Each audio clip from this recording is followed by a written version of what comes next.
the internet. Welcome to another episode of the show. Whatever the hell it is. All right. Today we're talking about the X-Men. Yeah, I know. Calm down, everyone. Relax. We're talking about the X-Men. So we've been watching the X-Men movies. We've been watching all of the X-Men movies. This does not, at the moment, include the Wolverine movies, which are different. But we've been watching the X-Men movies, and today, for this video, I'm going to relegate it. Okay, I'm going to take 10 minutes, and we're only going to talk about First Class, Days of Future Past, Apocalypse, and Dark Phoenix. Okay? These are prequels to the Bryan Singer's X-Men movies from the, I think, early to mid-2000s? I'm not sure exactly on the timeline here, but I know that the prequels came out after the original sort of X-Men trilogy, and yeah, they're fun. They're really fun movies. Well, at least the first two, First Class and Days of Future Past, are a total romp. Michael Fassbender and James McAvoy should have kissed, admittedly, that should have happened.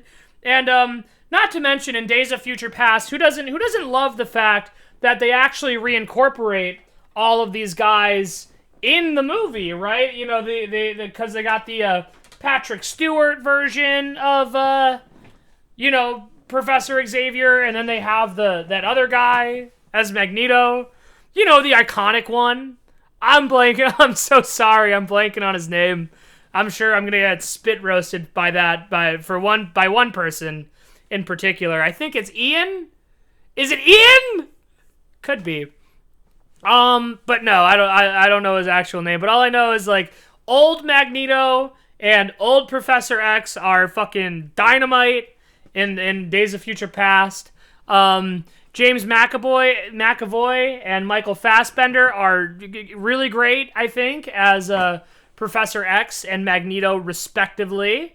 So let's talk about First Class. I think First Class is a really interesting introduction to the whole thing, and I think it's a super fun. It's probably the second best movie of the whole frickin' thing, right?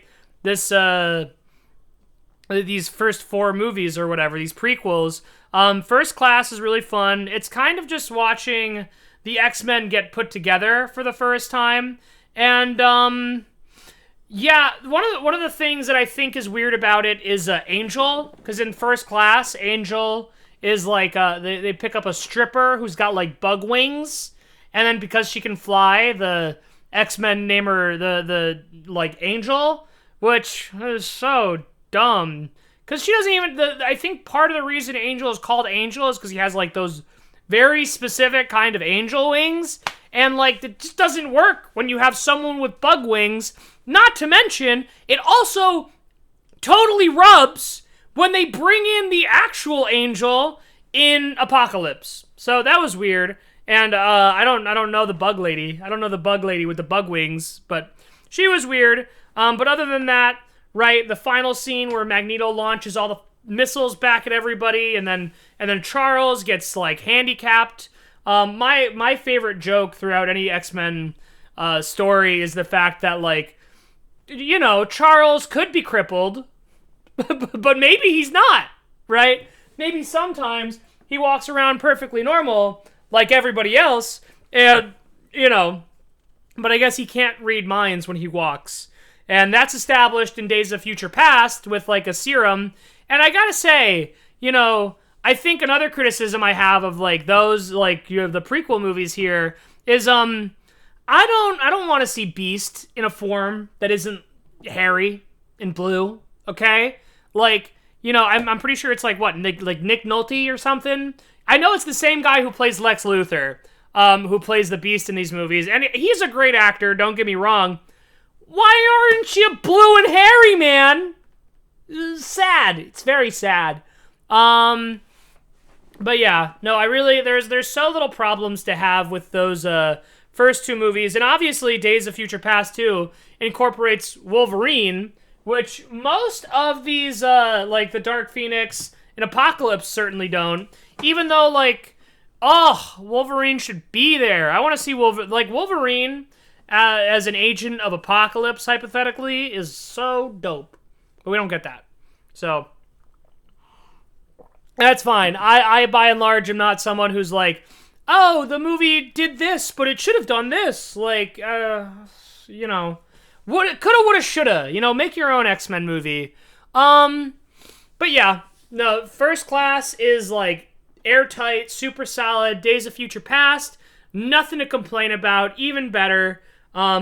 Super cool. I will say, in First Class, Jennifer Lawrence's Mystique is like obsessed with naming everybody in a way that's like really funny, and she actually ends up naming them the X-Men, right? So let's just track something for Dark Phoenix, because Mystique names these guys the X-Men after Professor Charles Xavier.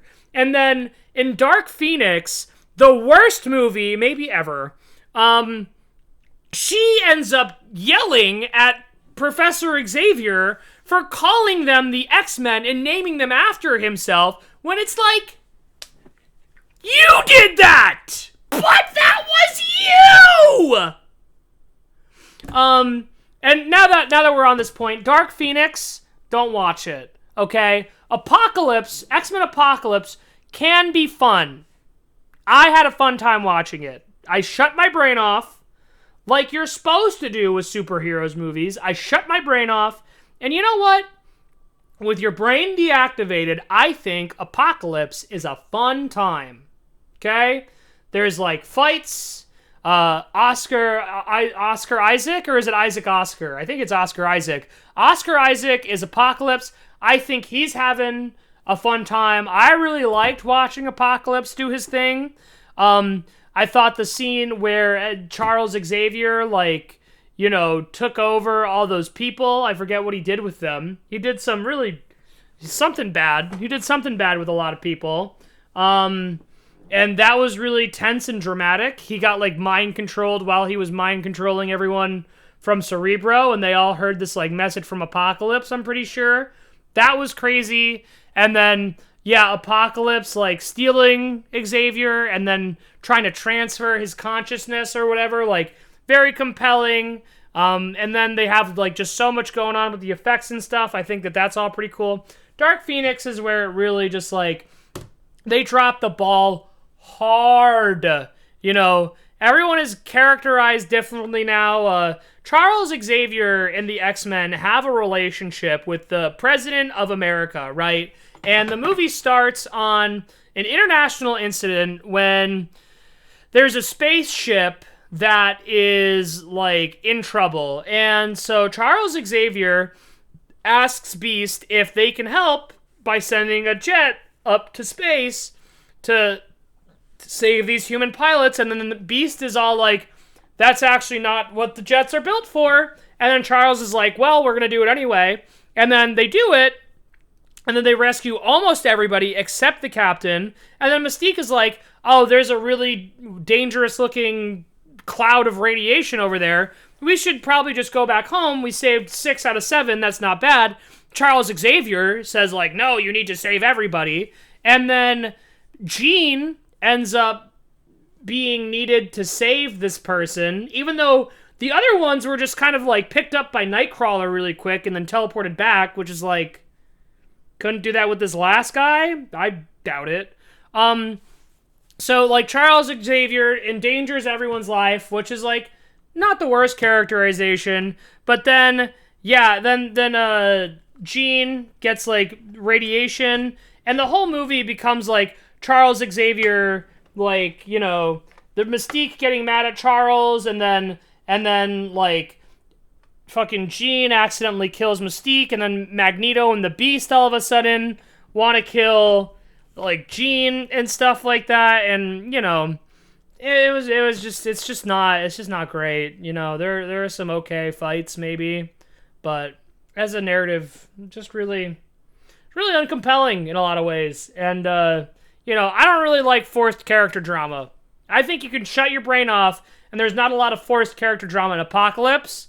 And you can just watch the cool fights, okay? Dark Phoenix has a lot more contrivances. It's annoying. All right, everyone. Thanks for listening to my thoughts on those X-Men movie. I'll probably talk about the early aughts X-Men movies when we get back. Maybe at some point later. Maybe next week. Maybe next week. Maybe the week after the next week. Maybe next week's next month might be the day that I talk about the other X-Men movies, but I probably will talk about them at some point. So let me know your thoughts. And then obviously like and subscribe because, I work really hard